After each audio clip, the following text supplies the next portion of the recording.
பெரியவா சரணம். பெரியவா வானொலியின் மாலை நிகழ்ச்சிகள் ஆரம்பமாகின்றன. இன்றைய எமது நிகழ்ச்சிகள் நித்திய குரு பாதுகா பூஜா, ஸ்ரீ ரா கணபதி அவர்கள் எழுதிய புத்தகத்தின் ஒளிவடிவம், ஆன்மீக உரை, மகா பெரியவா மகிமை, உபன்யாசம். பெரியவா சரணம். பெரியவா சரணம். அடுத்த நிகழ்ச்சி நித்திய குரு பாதுகா பூஜை. शुक्लां भरदरं विष्णुं शशिवर्णं चतुर्भुजं प्रसन्नवदनं ध्यायेत् सर्वविघ्नोपशान्तये। ममोपात्त समस्त दुरितक्षयद्वारा श्री परमेश्वर प्रीत्यर्थं गुरुप्रसाद सिद्ध्यर्थं गुरुप्रीत्यर्थं गुरुपादपूजाम् अद्य करिष्ये। गुरुर्ब्रह्मा गुरुर्विष्णुर्गुरुर्देवो महेश्वरः गुरुः साक्षात् परब्रह्म तस्मै श्रीगुरवे नमः। अपारकरुणासिन्धुं ज्ञानदं शान्तरूपिणं श्रीचन्द्रशेखरगुरुं प्रणमामि मुदान्वहम्। सदाशिवसमारम्भां शङ्कराचार्यमध्यमाम् अस्मदाचार्यपर्यन्तां वन्दे गुरुपरम्पराम्. எல்லோரும் குருவை பெரிவாளை தியானம் பண்ணிண்டு அர்ச்சனை பண்ணுவோம். அஷ்டோத்திரம். பெரியவா அஷ்டோத்திரம் பல அஷ்டோத்திரங்கள் இருக்கு. அதுல எளிமையா சுலபமா எது இருக்கோ அதை நான் இப்ப சொல்றேன். எல்லோரும் இதை கேட்டுண்டே திருப்பி சொல்ல முடிஞ்சுவா சொல்லி சொல்லி பெரிவாளுக்கு பாதத்துல ஒவ்வொரு புஷ்பத்தை அர்ச்சனை பண்ணலாம். ओम श्री कांची कामकोटि पीठाधीश्वराय नमः. श्रीमत् चंद्रशेखरेन्द्र सरस्वती गुरुभ्यो नमः. संन्यासाश्रम शिखराय नमः. काषाय दंडधारिणे नमः. सर्वपीठापहारिणे नमः. स्वामिनाथ गुरवे नमः. करुणासागराय नमः. जगदाकर्षण शक्तिमते नमः. सर्वचराचर हृदयस्थाय नमः. ओम भक्त परिपालक श्रेष्ठाय नमः. धर्म परिपालकाय नमः. श्री जयेन्द्र सरस्वत्याचार्याय नमः. श्री विजयेन्द्र सरस्वती पूजिताय नमः. शिवशक्ति स्वरूपाय नमः. भक्ताभीष्ट प्रदायकाय नमः. ब्रह्मण्य पोषकाय नमः. ब्रह्म विष्णु शिवैक्य स्वरूपाय नमः. कांची क्षेत्रवासाय नमः. कैलाश शिखरवासाय नमः. स्वधर्म परिपोषकाय नमः. चातुर्वर्ण संरक्षकाय नमः. लोकरक्षण संकल्पाय नमः. ओम ब्रह्मनिष्ठापराय नमः. सर्वपापहराय नमः. धर्मरक्षक संतुष्टाय नमः. भक्तार्पितधन स्वीकर्त्रे नमः. सर्वोपनिषत् सारज्ञाय नमः. सर्वशास्त्रगम्याय नमः. सर्वलोक पितामहाय नमः. भक्ताभीष्ट प्रदायकाय नमः. ब्रह्मण्य पोषकाय नमः. नानाविध पुष्पार्चितपताय नमः. रुद्राक्ष क्रीडधारिणे नमः. भस्मोद्दोलित विग्रहाय नमः. सर्वज्ञाय नमः. सर्वचराचर व्यापकाय नमः. अनेक शिष्य परिपालकाय नमः. मनश्चाञ्चल्य निवर्तकाय नमः. अभयहस्ताय नमः. भयापहाय नमः. यज्ञपुरुषाय नमः. यज्ञानुष्ठान रुचिप्रदाय नमः. यज्ञसम्पन्नाय नमः. यज्ञसहायकाय नमः. यज्ञफलदाय नमः. यज्ञप्रियाय नमः. उपमानरहिताय नमः. स्फटिक तुलसी रुद्राक्ष हारधारिणे नमः. चातुर्वर्ण समदृष्टये नमः. ऋग्यजुस्साम अथर्वणादि चतुर्वेद संरक्षकाय नमः. दक्षिणामूर्तिस्वरूपाय नमः जाग्रत् स्वप्न सुषुप्ति अवस्थातीताय नमः कोटिसूर्यतुल्यतेजोमय शरीराय नमः साधुसङ्गसंरक्षकाय नमः अश्वगज गोपूजा निर्वर्तकाय नमः गुरुपादुकपूजातुरन्तराय नमः कनकाभिषिक्ताय नमः स्वर्णबिल्वदलपूजिताय नमः सर्वजीवमोक्षदाय नमः मूकवाक्ताननिपुणाय नमः नेत्रदीक्षादानाय नमः द्वादशलिङ्गस्थापकाय नमः गानरसप्रियाय नमः ब्रह्मज्ञानोपदेशकाय नमः सकलकलासिद्धिताय नमः चातुर्वर्ण्यपूजिताय नमः अनेकभाषासम्भाषण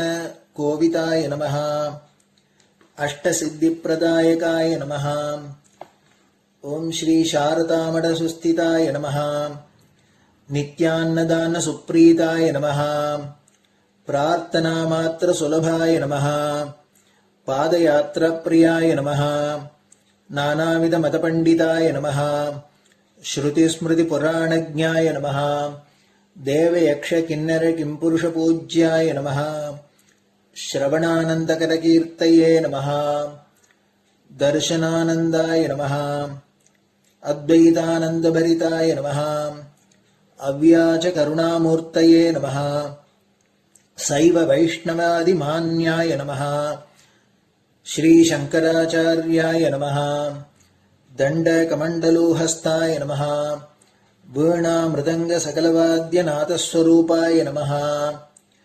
रामकथारसिकाय नमः वेदवेदाङ्ग आगमादिसकलकलासतस्प्रवर्तकाय नमः हृदयगुहाशयाय नमः शतरुद्रीयवर्णितस्वरूपाय नमः केदारेश्वरनाथाय नमः अविद्यानाशकाय नमः निष्कामकर्मोपदेशकाय नमः लघुभक्तिमार्गोपदेशकाय नमः लिङ्गस्वरूपाय नमः सालग्रामसूक्ष्मस्वरूपाय नमः कालड्यां शङ्करकीर्तिस्तम्भनिर्माणकर्त्रे नमः जितेन्द्रियाय नमः शरणागतवत्सलाय नमः श्रीशैलशिखरवासाय नमः डमरुकनादविनोदाय नमः वृषभारूढाय नमः दुर्मदनाशकाय नमः आभिचारिकदोषहर्त्रे नमः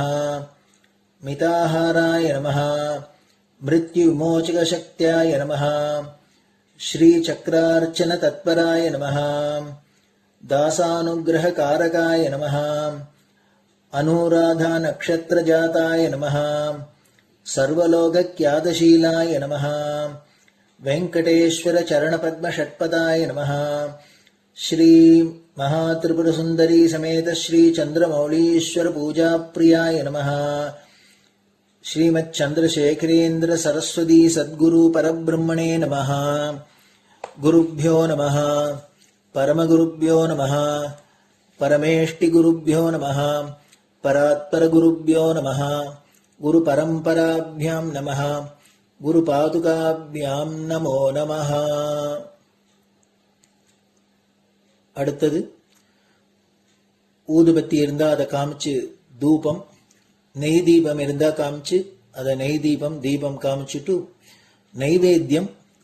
நைவேத்தியம் வெத்தலைப்பாக்கு பழம் இதுலேருந்து ஆரம்பிச்சு அவளுக்கு எது சௌரியமோ அதுபடி நைவேத்தியம் பண்ணலாம்.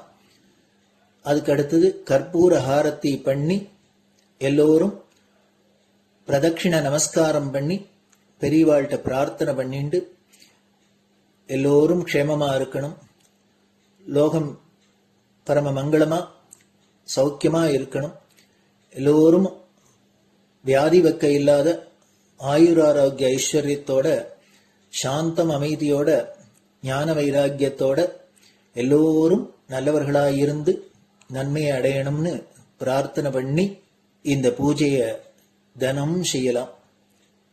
குரு பிரம்மா குருர் விஷ்ணுர் குருர் தேவோ மகேஸ்வரः குரு சாட்சாத் பரபிரம்ம தஸ்மை ஸ்ரீ குரவே நமஹ. அபார கருணா சிந்தும் ஞானதம் சாந்தரூபிணம் ஸ்ரீ சந்திரசேகர குரும் பிரணமாமி முதான்வகம். சதாசிவசமாரம்பாம் சங்கராச்சாரிய மத்யமாம் அஸ்மதாச்சாரிய பர்யந்தாம் வந்தே குரு பரம்பராம். குரு பாத பூஜை நிறைவடைஞ்சது. பெரியவா சரணம். பெரியவா சரணம். பெரியவா வானொலியில் நேயர்கள் அடுத்து கேட்க இருப்பது ஸ்ரீ ரா கணபதி அவர்கள் எழுதிய புத்தகத்தின் ஒளி வடிவம். அளிப்பவர் ஸ்ரீமதி உமா சங்கர் அவர்கள். தேனினும் இனிய சொல்லான் தீச்சுடர் மேனி கொண்டான் ஊனுயிர்க்குயிரதான ஒன்றினைக் கலந்து நின்றான் ஏனினிக் கவலை நெஞ்சே இன்றுனக் அருள் செய்தான் இஞ்ஞானவான் காமகோட்டி நாதனை நம்புவோமே. ஜெய ஜெயசங்கர ஹரஹர சங்கர. தெய்வத்தின் குரல் முதல் பாகம், அடுத்த பகுதி. அதுவேதான் இது. தெய்வத்தின் குரல் முதல் பகுதி. ஒரு கோயிலுக்கு யானை வாகனம் செய்தான் ஒரு மரத்தச்சன். அதை பரீட்சிப்பதற்காக இன்னொரு தச்சன் போனான். அவனோடு அவனுடைய குழந்தையும் போயிற்று. மரயானையை பார்த்ததும் குழந்தை பயந்தது. மரயானையை பரீட்சிப்பதற்காக அதன் அப்பாவான தச்சன் நெருங்கிய போது குழந்தை, அப்பா, யானை கிட்ட போகாத, அது முட்டும் என்று கத்தியது. தச்சன் குழந்தையிடம், இது மரப்பொம்மைதான், முட்டாது என்று சொல்லி சமாதானம் செய்து அதையும் யானைக்கு பக்கத்தில் அழைத்து போனான். குழந்தைக்கு அந்த வாகனம் அசல் யானையாகவே இருந்தது. அது மரம் என்கிற ஞானத்தை குழந்தையிடமிருந்து மறைத்தது. அது யானையாக்கும் என்கிற நினைப்பு. அதே சமயத்தில் அது தத்ரூபம் யானை மாதிரி இருந்தும் கூட தச்சன் பயப்படாததற்கு காரணம் அதன் யானைத்தன்மை அவனை பொறுத்தமட்டில் மறைந்து அது மரம்தான் என்கிற அறிவு இருந்ததேயாகும். மரத்தை மறைத்தது மாமத யானை, மரத்தில் மறைந்தது மாமத யானை என்று இந்த இருவர் நிலையையும் திருமூலர் திருமந்திரத்தில் சொல்லியிருக்கிறார். திருமூலர் பெரிய யோகீஸ்வரர். பெரிய தத்துவங்களை லகுவாக சொல்லிவிடுவார் அவர். அவரது திருமந்திரத்தில்தான் மேலே சொன்ன வாக்கு இருக்கிறது. திருமூலர் எதற்கு இந்த கதையை சொன்னார்? செய்யுளின் அடுத்த 2 அடிகளை பார்த்தால் அது புரியும். பரத்தை மறைத்தது பார்முதல் பூதம், பரத்தில் மறைந்தது பார்முதல் பூதம். யானை வேறு மரம் வேறு இல்லை என்பது போல் பரமாத்மா வேறு உலகம் வேறு இல்லை என்று இப்படி திருஷ்டாந்தம் காட்டி விளக்குகிறார் திருமூலர். பரமாத்மா என்கிற மரத்தினாலேயே ஆனதுதான் இந்த பார் முதலிய பிரபஞ்சம் என்கிற பொம்மை. குழந்தைக்கு பொம்மையில் மரம் தெரியாதது போல் நமக்கு உலகத்தில் பரம் தெரிவதில்லை. நம் பார்வையில் பார் முதலான பஞ்ச பூதங்கள் பரத்தை மறைத்துவிட்டன. ஞானிகளுக்கோ எல்லாம் பிரம்மமயமாகவே தெரிகிறது. அவர்கள் விஷயத்தில் பார்முதற் பூதங்கள் மரத்தில் மறைந்து போய்விடுகின்றன. அது சரி, இந்த கதையெல்லாம் என்னத்துக்கு என்று கேட்கலாம். நமக்கு வேண்டியது லோகத்தில் வசதியான வாழ்க்கை. அதற்கு தேவை பணம், காசு. இதுதான். பரத்தை பற்றியும் பாறை பற்றியும் நமக்கென்ன கவலை என்று கேட்கலாம். சரி, எல்லாரும் பணக்காரராகி விடுவதாகவே வைத்துக் கொள்வோம். நிம்மதியாக சாந்தமாக நிர்பயமாக இருக்க அது உதவுமா? பணக்காரர்கள் நிறைந்த தேசங்களை பாருங்கள். அங்கே எத்தனை சச்சரவு, நிம்மதியின்மை. எல்லோருக்கும் நிறைய பணம் வந்துவிட்டாலும் ஒவ்வொருவனுக்கும் மற்றவனை விட அதிகம் இருக்க வேண்டும் என்கிற ஆசையும், அதனால் போட்டியும் சச்சரவும் இருந்து கொண்டேதான் இருக்கும். நமக்கு வேண்டிய சௌகரியம் இருந்தால் மட்டும் போதாது, இன்னொருத்தனை விட அதிகமாக இருக்க வேண்டும் என்ற போட்டி மனப்பான்மையே மனித சுபாவம். எல்லோருக்கும் எல்லா சௌகரியங்களும் சமமாய் கிடைக்கும் என்றால் கூட அது தனக்கே முதலில் கிடைக்க வேண்டும் என்று ஒவ்வொருத்தரும் போட்டி போடுவார்கள். உதாரணமாக ஒரு சின்ன விஷயம், இந்த மடத்திலேயே பாருங்கள், நான் அத்தனை பேருக்கும் தீர்த்தம் தந்துவிட்டுத்தான் உள்ளே போவேன் என்று எல்லோருக்கும் தெரியும். இருந்தாலும் அமைதியாக வரிசையாக நமக்கு கிடைக்கிற போது கிடைக்கட்டும் என்று இருக்க முடிகிறதா? கிடைத்தால் மட்டும் போதாது, முதலில் கிடைக்க வேண்டும் என்று ஒருவரை ஒருவர் இடித்து கொண்டு விழுந்து வாரி சண்டை போட்டுக் கொண்டுதானே வருகிறீர்கள். இம்மாதிரி போட்டி இருக்கிற வரையில் மனநிறைவு யாருக்கும் உண்டாகாது. பொருளாதார வசதி மட்டும் உண்டாவதால் இந்த போட்டி குறையாது. போட்டி போக வேண்டுமானால் போட்டி போட இன்னொரு வஸ்துவே இல்லை என்ற ஞானம் வர வேண்டும். அப்போதுதான் சாந்தியோடு நிறைந்து வாழலாம். ஆகையால் ஞானமெல்லாம் எதற்கு என்காமல் எப்போதும் சாஸ்வதமாய் செய்ய வேண்டிய காரியம் ஆத்ம விசாரம்தான். உலகத் துன்பங்களை விலைக்கு வாங்கிக் கொள்ளாமல் இருக்க வேண்டுமானால் இந்த உலகம் என்பது நாம் நினைக்கிறபடி இல்லை. இதுவே சிவமயமானது, அது வேறு இது வேறு அல்ல. மரமே யானை, பாரே பரம் என்ற நினைப்பு இருந்து கொண்டே இருக்க வேண்டும். இந்த ஞானம் இல்லாவிட்டால் எத்தனை பொருளாதார முன்னேற்றம் வந்தாலும் லோகம் இருட்டில் அகப்பட்டு கொண்டு இருப்பதாகவே அர்த்தம். இருட்டை விரட்டும் ஞான பிரகாசத்தை அடைகிற பிரயாசையை நாம் ஒருபோதும் தளரவிடக்கூடாது. சூரியன் போனால் கூட பாதகமில்லை. இந்த ஞான ஒளி நம்மை விட்டு ஒருபோதும் போகவிடக்கூடாது. ஜெய ஜெய சங்கர, ஹரஹர சங்கர. பெரியவா சரணம். இந்நிகழ்ச்சியின் அடுத்த பகுதி நாளை மாலை இதே நேரத்தில் ஒளிபரப்பாகும். பெரியவா சரணம். பெரியவா சரணம். பெரியவா வானொலியில் நேயர்கள் அடுத்து கேட்க இருப்பது திரு கவிக்கண்ணன் அவர்களின் ஆன்மீக உரை. பெரியவா சரணம். ராம் ராம். ஸ்ரீ குருப்யோ நமஹ. ஜெய ஜெய சங்கர, ஹர ஹர சங்கர.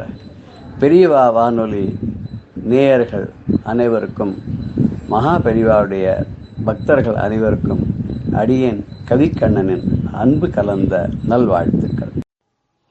ராம் ராம். ஜெய ஜெய சங்கர, ஹர ஹர சங்கர. ஸ்ரீ குருப்யோ நம. ராம் ராம். நம்ம மகா பெரியவாளை பார்க்கறதுக்கு வெளிநாட்டிலேருந்துலாம் நிறைய பேர் வந்தான்னு நான் சொன்னேன் இல்லையா? இன்னைக்கு கூட அப்படி வந்த ஒரு அமெரிக்காலேருந்து வந்த ஒருத்தரை பற்றி நம்ம பார்க்க போகிறோம். அவர் எப்பேற்பட்டவரை பார்க்க வந்தார் அப்படின்னு கேட்டாக்கா, பரம்பொருளை பார்க்கறதுக்கு வந்தார். இந்த பரம்பொருள் யாருன்னா காஞ்சியில் இருக்கக்கூடிய மாமுனிவர் கருணாமூர்த்தி. அவருடைய பாதங்களை பணிந்தா என்ன ஆகும் அப்படின்னு கேட்டால் நமக்கு நல்ல கதி கிடைக்கும். அவர் எங்க இருக்காருன்னா காஞ்சி மாநகர்ல காமகோட்டை பீட்டத்துல சூரியன் போல ஒளிரக்கூடிய ஒரு கற்பக தெருவாக கேட்டதெல்லாம் கொடுக்கக்கூடியவரா இருக்கார். அவர் ஆசை கடல் ஆழமாக மூழ்கி அன்றாடம் தவிச்சு நம்ம அல்லல் பட்டு நம்ம பாசத்துல மூழ்கி பாசத்தினால பந்தப்பட்டு நிறைய பாவங்கள் எல்லாம் செய்யறோம். இதெல்லாம் தவிர்க்கிறதுக்கும் நம்முடைய பவ கடலை தாண்டறதுக்கும் நம்ம புனிதம் அடைந்திடவும் அவர் அந்த காஞ்சி முனிவர் தபஸ் பண்ணிட்டு இருக்கார். நேசமோடு நம்ம நோக்கி அருள் பண்றார். நம்முடைய துன்பங்களை எல்லாம் நீக்குகிறார். ஆசை கூறி நம்ம மனசுல என்னென்னைக்கு இருக்கார். அவர் யாரு? அவர் தான் நம்ம சந்திரசேகரேந்திர ஜெகத்குரு ஸ்ரீ சங்கராச்சாரிய சுவாமிகள். அவரை பார்க்கறதுக்கும் ஒருத்தர் வர. யார் வரார் அப்படின்னா, ராபின்சன் அப்படின்னு சொல்லி ஒரு பேராசிரியர் அமெரிக்காவில் இருக்கார். அவர் கிரேக்கத்துறை சார்ந்த பிலாசபி, வேதாந்த தத்துவ விசாரம் பண்ணக்கூடிய ஒரு பேராசிரியர். அவர் தன்னுடைய ஒரு அனுபவத்தை பத்மா சுப்பிரமணிய பாபா கிட்ட பகிர்ந்துட்டார். அவர் சமயம் என்ன அவர் பகிர்ந்துட்டாங்கிறத இப்ப நம்ம பார்க்க போறோம். அவர் ஒரு சமயம் இந்தியா வந்திருந்தார். சென்னைக்கு வந்திருந்த போது இப்படி காஞ்சிபுரத்தில் போய் இந்த கோவில்கள்லாம் பார்க்கலாம் அப்படின்னு சொல்லி போனார். அவருக்கு பெரியவாளை பத்தி முன்னாடி தெரியாது. அவரும் இன்னும் 2-3 நண்பர்களுமா சேர்ந்து போனா. அங்க போறபோது ஒரு இடம் பார்த்தா ஒரு கோவில் மாதிரி இருந்தது. ஒரு சாதாரண ஒரு என்ன சொல்ற ஒரு மண்டபம் மாதிரி இருந்தது அப்படின்னு வச்சுப்போமே. அது பார்த்தா ஒரு கோவில்னு சொல்ல முடியாது. ஏதோ இருக்கிட்ட உள்ளுக்குள்ள ஏதோ வேத கோஷம்னா கேட்கறது. ஏதோ 5-6 பேர்லாம் நின்று இருக்கா இன்னொரு சரின்னு இவர் உள்ள போயிட்டார். உள்ள போன உடனே அங்க ஒரு சைடுல கைத்து கட்டுல மகாபெரிவா உட்கார்ந்துட்டு இருக்கா. அங்க இந்த வேதாந்த விசாரங்கள் நடந்துட்டு இருக்கு. அதுல பெரியவா கலந்துட்டு இருக்கா. ராபின்சனும் அவருடைய ஃப்ரெண்டும் அங்க ஓரமா போய் தனியா நின்றுட்டு இருக்காளாம். நின்றுட்டு இருக்கும்போது கொஞ்ச நாளைக்கெல்லாம் இவரை பார்த்தவர் ராபின்சனை கூப்பிடுறாரு கிட்ட, இங்க வா கிட்டன்னு. ராபின்சன் கிட்ட போன உடனே நீ மாத்திரம் இங்க வா அப்படின்னு சொல்லி கூப்பிடுறாரு. ரொம்ப நேரம் அவர்கிட்ட இந்த வேதாந்த விசாரங்கள்லாம் இவாலாம் பண்றாளே இதெல்லாம் உனக்கு புரியுதான்னு கேட்டார். அவர் சொன்னார், எனக்கு சம்ஸ்கிருதம் தெரியும் கொஞ்சம், அதனால இவ பேசுறதெல்லாம் என்னால புரிஞ்சுக்க முடியறது. சரி இதெல்லாம் நீ கேட்கறியே, இதனால உனக்கு என்ன பிரயோஜனம்னு. அவர் சொன்னார், நான் கிரேக்க வேதாந்தம் படிச்சிருக்கேன், அது மாதிரி ஜெர்மன் வேதாந்தம் படிச்சிருக்கேன், இப்படி பல பேருடைய புஸ்தகங்கள் இந்தியாவிலேயே கூட நான் நிறைய பேருடைய இதெல்லாம் படிச்சிருக்கேன். இதெல்லாம் கம்பேர் பண்றதுக்கு எனக்கு ரொம்ப உபயோகமா இருக்கு, ரொம்ப சௌரியமா இருக்கு அப்படி சொன்னாராம்.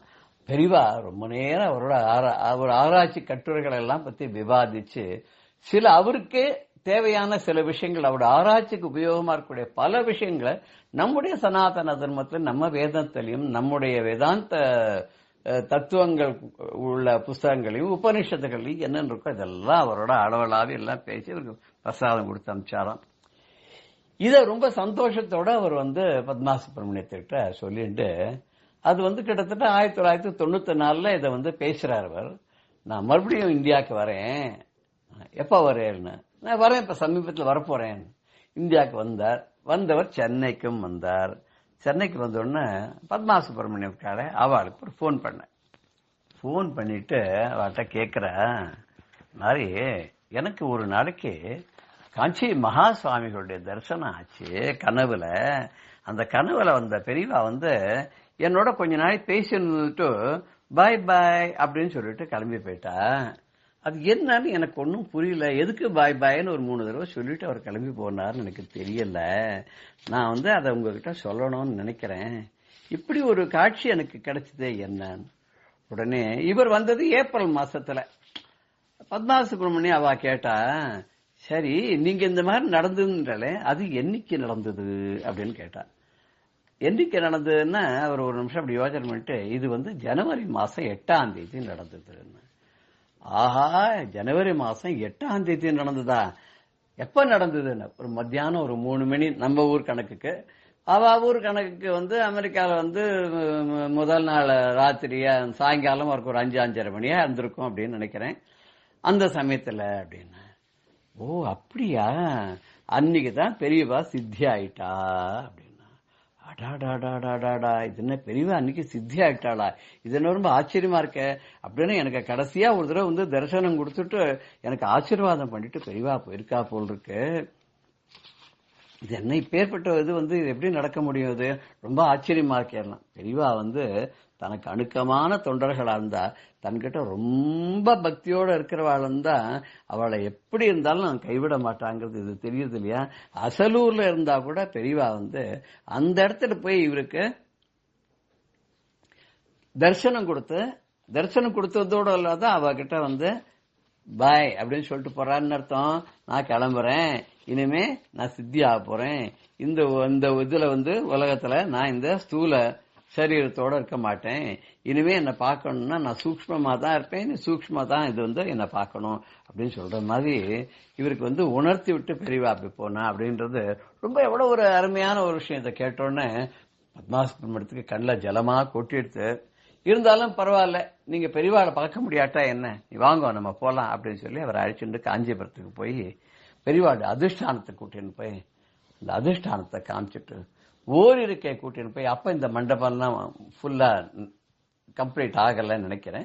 ஓரிருக்கை இதுக்கு கூட்டின்னு போய் அந்த இடத்துல பெருமை ஸ்தலங்கள் எல்லாம் சொல்லி அந்த இடத்துல எப்படி பிரதோஷமாமா அந்த பெரியவாளுக்காக ஊருக்கெல்லாம் ஒரு மணிமண்டபம் கட்டுறாங்கிறதெல்லாம் சொல்லி அந்த விசேஷங்கள்லாம் சொல்லி அதனுடைய தத்துவங்கள் எல்லாம் சொல்லி அதுல எப்படி மகா பெரியவா சொன்ன பிரகாரம் இவ 108 கரணங்களையும் இவ அபிநயம் பிடிச்சு காட்ட சிற்பி அது மாதிரி பண்ணி அதை அங்க ஸ்தாபித்தம் பண்றதுன்றதெல்லாம் சொல்லி எப்படி இதுக்கு முன்னாடி இருந்த அத்தனை மகான்கள் காஞ்சி பீட்டத்தில் அத்தனை பீட்டாதிபதிகளுக்கும் அங்க சிலாரூபமான விக்கிரகங்கள்லாம் வைக்க போறாங்கிறதெல்லாம் சொல்லி மகாபிரிவாளுக்கும் உள்ளுக்குள்ள சிலா ஸ்தாபிதம் பண்ணி அங்கேயும் அவருக்கு தினம் நித்திய பூஜைகள்லாம் நடக்க போறதுங்கிறதெல்லாம் சொல்லி என்னென்னைக்கும் பெரியவா சூக்ஷ்மமாகவும் இருந்து கொண்டு சிலாவடிவமாகவும் இருந்து கொண்டு எல்லார் மனசுலையும் தங்கி கொண்டு ஆசீர்வாதம் அனுகிரகம் பண்ண போறாரு அந்த அம்மா சொல்லி அவர் ஆட்சின்னு வந்தா. இருந்தாலுமே அவருக்கு ஒரு வருத்தம், நம்ம நேரம் அவரை பார்க்கணும். முன்பு 10-15 வருஷத்துக்கு முன்னாடி பார்த்து அவரோட அளவில் ஆமின மாதிரி இப்பவும் பல விஷயங்கள் பல சந்தேகங்களுக்கு நிவர்த்தி அவர்கிட்ட கேட்கணும் அப்படி நினைச்சு வரணும்னு நினைச்ச போது நடக்காத போயிடுத்தே அப்படின்னு மனசு ரொம்ப வருத்தப்பட்டார். வருத்தப்பட்டு என்ன பண்ண முடியும்? இருந்தாலும் யாருக்கு எப்படி பிராப்தமோ அப்படித்தான் நடக்கும் இல்லையா? இருந்தாலும் பெரியவா தங்கிட்டே பாய் பாய் சொல்லிட்டு போனது இவர் ரொம்ப பெரும் மகிழ்ச்சி ஆச்சு. அப்பேற்பட்ட பெரியவா யாரு அப்படின்னு கேட்டா காஞ்சி மாமுனிவர் கருணாமூர்த்தி.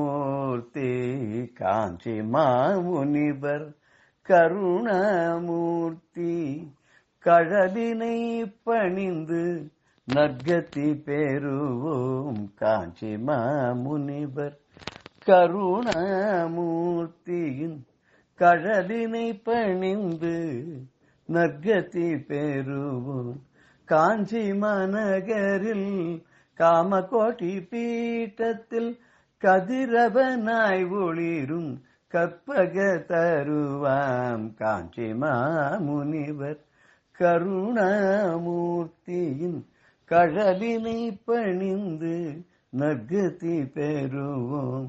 ஆசை கடலில் ஆழமாய் மூழ்கிய அன்றாடம் தவிக்கும் அல்லல் வாழ்வில் பாசமதை விடுத்து பாவங்கள் தவித்து பவக்கடல் தாண்டியே புனிதமடைந்திட. காஞ்சி மாமுனிவர் கருணாமூர்த்தியின் கடலினை பணிந்து நற்கதி பெறுவோம். நேசமுடன் உன்னை நோக்கியருள்வார் நீடிய துன்பங்கள் நீக்கி மகிழ்வார். ஆசி கூறினம் அகமதில் உறைவார் அவரேனோ சந்திர சேகரச குரு. காஞ்சி மாமுனிவர் கருணாமூர்த்தியின் கடலினை பணிந்து நற்கதி பெறுவோம். நானும் இந்த மாமுனிவருடைய இந்த கருணாமூர்த்தியுடைய கடல்களை பணிந்து நல்ல கதி பெறுவோமாக என்று கூறி ஜெய ஜெய சங்கர ஹர ஹர சங்கர ஸ்ரீ குருப்யோ நம. ராம் ராம். பெரியவா சரணம். இந்நிகழ்ச்சியின் அடுத்த பகுதி நாளை மாலை இதே நேரத்தில் ஒளிபரப்பாகும். பெரியவா சரணம். பெரியவா சரணம். அடுத்த நிகழ்ச்சி மகா பெரியவா மகிமை உபன்யாசம். வழங்குபவர் பிரம்மஸ்ரீ கணேச சர்மா அவர்கள். அபார கருணா சிந்தும் ஞானதம் சாந்தரூபிணம் ஸ்ரீ சந்திரசேகரகுரும் பிரணமாமி முதான்வகம். காஞ்சி மகாபெரிவா 1967 வருஷம் மகாசிவராத்திரிக்காக ஸ்ரீசைலம்ங்கிற மகாக்ஷேத்திரத்துக்கு போனால் அந்த ஸ்ரீசைலத்தில் சிவராத்திரி தரிசனம் பண்ணிண்டா. அதே மாதிரி ஆதிசங்கர பகவத்பாதாளுக்கு ரொம்ப பிரியமான சிவானந்த லஹரியில் கூட பெயரோட குறிப்பிடுற அந்த ஸ்ரீசைலத்தில் ஆச்சாரியாளுக்கு ஒரு சந்நிதி இருக்கணும் அப்படிங்கிறதுனால 1967 வருஷம் மார்ச் மாதம் 22ஆம் தேதி ஆச்சாரியால அங்கே ஒரு கட்டடம் கட்டி அதில் ஒரு மண்டபம் கட்டி அதில் பிரதிஷ்டை பண்ணினான். இப்படி சிவராத்திரி தரிசனத்துக்கு பேருந்தா ஆச்சாரிய பிரதிஷ்டை பண்ணா அப்படின்லாம் சொன்னோம். அதில் பல அபூர்வமான நிகழ்ச்சிகளை பற்றி நடந்திருக்கு. அங்கே பெரியவா காலத்தில் மடத்தில் கேஷியரா, அதாவது கஜான்ஜி அப்படின்பா, அந்த கேஷியரா கஜான்ஜியா இருந்தவர் ராமச்சந்திரையர் அப்படிங்கிற ஒரு பக்தர். இவர் கும்பகோணத்தில் சோலைப்பந்தர் அப்படிங்கிற இடத்துல இருந்தார். மடத்துக்கு ரொம்ப நாள் கைங்கரியம் பண்ணியிருக்க கேஷியராக இருந்து, அதுக்கப்புறம் பிற்காலத்தில் ரொம்ப வயசு தள்ளாமையாக இருக்கிற காலத்தில் அப்புறம் வீட்டில் போய் இருந்து அவர் குழந்தைகளோட இருந்துட்டு அதுக்கப்புறம் எப்பப்பெல்லாம் வந்து பெரியவாளை தரிசனம் பண்ணுறது எல்லாம் பண்ணியிருந்தார். அப்படி இருக்கிற இந்த கஜான்ஜி என்ன பண்ண, பெரியவா ஸ்ரீசைலத்துக்கு போறா, அங்கே ஆச்சாரியாளுக்கு மண்டபம் கட்டி கும்பாபிஷேகம் பண்ணா பரிஷ்ட பண்ணுறாங்கிறதுனால போய் தரிசனம் பண்ணணும்னு இவரும் போய் கூடவே இருந்தார். மார்ச் மாதம் 22ஆம் தேதி ஆச்சாரியால் மண்டபம் அந்த கும்பாபிஷேகம் போகிறது. முன்னாலே பெரியவாளும் போயிட்டா, இந்த ராமச்சந்திரரும் அங்கே போய் கூடவே இருக்கார். பெரியவா மல்லிகார்ஜுனேஸ்வரர் கோவிலுக்கு போனால் அவரும் போனார். பெரியவா அந்த கங்கையில் போய் கிருஷ்ணா நதியில் ஸ்நானம் பண்ணிட்டு வந்தார். இந்த மண்டபம்லாம் கட்டியெல்லாம் முடிச்சுட்டதுனால இந்த மண்டபத்தெல்லாம் பெரியவா சுற்றி பார்க்கறதே இவரும் போய் சுற்றி பார்த்துட்டு எல்லாம் பண்ணினார். இப்படி இருக்கிறது 22ஆம் தேதி கும்பாபிஷேகம் போகிறது.